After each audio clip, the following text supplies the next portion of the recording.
કે જ્યાં ગાંધીધામ નજીક એક ખાનગી કંપનીમાં ભીષણ આગની ઘટના બની હતી। એ જ મામલે જાણકારી મળી રહી છે કે અંજાર પોલીસે કરી છે પ્રશંસનીય કામગીરી। આગ લાગતા કંપની પાછળની શ્રમિક વસાહતમાંથી 700 મજૂરોને બહાર કઢાયા। દિવાલ તોડી વસાહતનો માર્ગ ખુલ્લો કરાયો। આસપાસની શ્રમિક વસાહતને ખાલી કરાવાઈ। 10 ફાયર ટીમ દ્વારા અત્યારે આગને કાબૂમાં લેવાના પ્રયત્નો કરાઈ રહ્યા છે। અત્યાર સુધી જાનહાનિના કોઈ જ સમાચાર નથી। ટીવી ઇલેક્ટ્રોનિક સામાન બનાવતી કંપની કે જ્યાં લાગી છે ભીષણ આગ।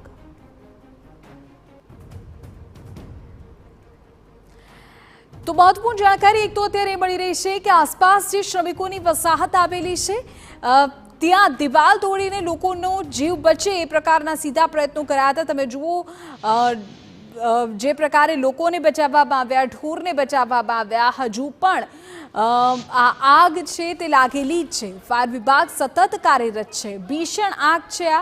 આસપાસના શ્રમિકોની જે વસ્તી હતી તેને ખાલી કરાવવામાં આવી, લોકોનો જીવ બચાવવામાં આવ્યો। અત્યારે જાણકારી એવી મળી રહી છે કે આ આગ પર કાબૂ મેળવવાના સતત પ્રયત્નો ચાલી રહ્યા છે અને જાનહાનિના કોઈ જ સમાચાર નથી।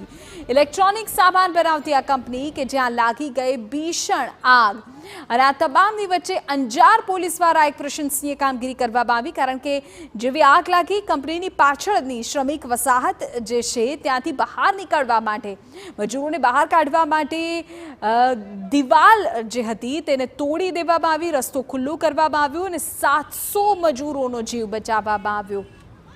આસપાસની શ્રમિક વસાહતને ખાલી કરાવી દેવાઈ કે જેથી કોઈ પણ પ્રકારની અનિચ્છનીય ઘટના ન બને, જાનમાલને નુકસાન ન થાય। કોઈ પણ વ્યક્તિને કોઈ પણ પ્રકારનું નુકસાન કે ઈજા ન થાય એને પૂરેપૂરા સતર્કતા પગલાં લઈ અને જે આગ લાગી છે એને બુઝાવવાની દિશામાં યુદ્ધના ધોરણે પ્રયત્નશીલ છે। તમામ લોકોનો આમાં સહયોગ મળી રહ્યો છે। તો દ્રશ્યમાં પણ જોઈ શકાય છે કે કઈ રીતે એક તરફ આ ભીષણ આગ છે, બીજી તરફ ફાયર વિભાગ કાર્યરત છે અને એવામાં 700 શ્રમિકોને બચાવવામાં આવ્યા છે કે જેઓ ત્યાં વસાહતમાં જ વસતા હતા, તેઓને બચાવવામાં આવ્યા। દિવાલ તોડી અંજાર પોલીસે અને તમામ મજૂરોને સહી સલામત બહાર કાઢ્યા। મારા સંવાદદાતા રાકેશ પુરી જાણકારી આપી રહ્યા છે। રાકેશ, સૌથી પહેલા તો એ જણાવો કે શું સ્થિતિ છે ત્યાં અત્યારે આગને લઈને? માહિતી એવી મળી રહી છે કે તમામ લોકો સહી સલામત છે, બચાવી લેવાયા છે। જી, આપને જણાવ્યું તો જીનસ ઇલેક્ટ્રોનિક્સ કંપનીમાં સવારથી ભીષણ આગ ફાટી નીકળી હતી। ધીરે ધીરે આગે વિકરાળ અને રૌદ્ર સ્વરૂપ ધારણ કરતા તમામ ઉચ્ચ અધિકારીઓ અને પોલીસનો કાફલો ત્યાં પહોંચ્યો છે। કંપનીના પાછળના ભાગે જે શ્રમિક વસાહત આવેલી છે, ઇલેક્ટ્રોનિકના નાના નાના પાર્ટ્સ માટે મોટી સંખ્યામાં શ્રમિકો આ કંપનીમાં કામ કરતા હોય છે, એના માટેની પાછળ વસાહત બનેલી છે। આગ લાગવાના કારણે કંપનીમાંથી બહાર ન નીકળી શકવાથી પોલીસ પાછળના રસ્તેથી ત્યાં પહોંચી હતી અને દિવાલ તોડીને પોલીસના કર્મચારીઓએ પોતાના જાનના જોખમે આ શ્રમિકોને બહાર કાઢવાની કામગીરી હાથ ધરી હતી। હાલ 10 થી વધુ ફાયર ફાઈટરો, ખાનગી પાણીના ટેન્કરો સતત આગને કાબૂમાં લેવા મથી રહ્યા છે, પણ હજી આગ અત્યાર સુધી મહદ સુધી પણ કાબૂમાં આવી નથી। ઉચ્ચ અધિકારીઓ સતત તેના પર ધ્યાન રાખી રહ્યા છે અને હજી સુધી કોઈ જાનહાનિના સમાચાર પણ નથી સામે આવ્યા। જી ઓકે રાકેશ, મહત્વપૂર્ણ જાણકારી આપ આપી રહ્યા છો। 10 જેટલી ટીમ કામે લાગેલી છે। ખાનગી કંપનીના ફાયર ટેન્કરની પણ મદદ લેવાય છે। સવારની લાગેલી આગ હજુ સુધી બેકાબુ જ છે, પણ મહત્વપૂર્ણ બાબત અહીં રાહતના સમાચાર એ છે કે જાનહાનિ થઈ નથી। 700 શ્રમિકોની જે વસાહત હતી તેઓને સહી સલામત બહારની તરફ લઈ લેવામાં આવ્યા છે।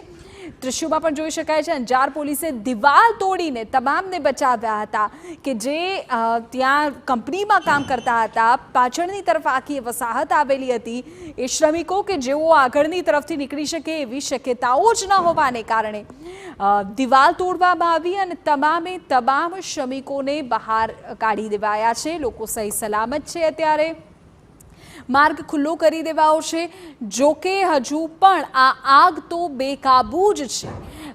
આસપાસના તમામ વિસ્તારમાંથી ફાયર વિભાગની ટીમ તો પહોંચી જ છે, પરંતુ ખાનગી ટેન્કરની પણ મદદ લેવામાં આવી છે કે જેથી આગ પર કાબૂ મેળવી શકાય। પરંતુ ઇલેક્ટ્રોનિકનો સામાન બનાવતી આખી કંપની હતી કે જ્યાં આ આગ સવારથી લાગી હતી, હજુ આગ પર કાબૂ મેળવાયો નથી।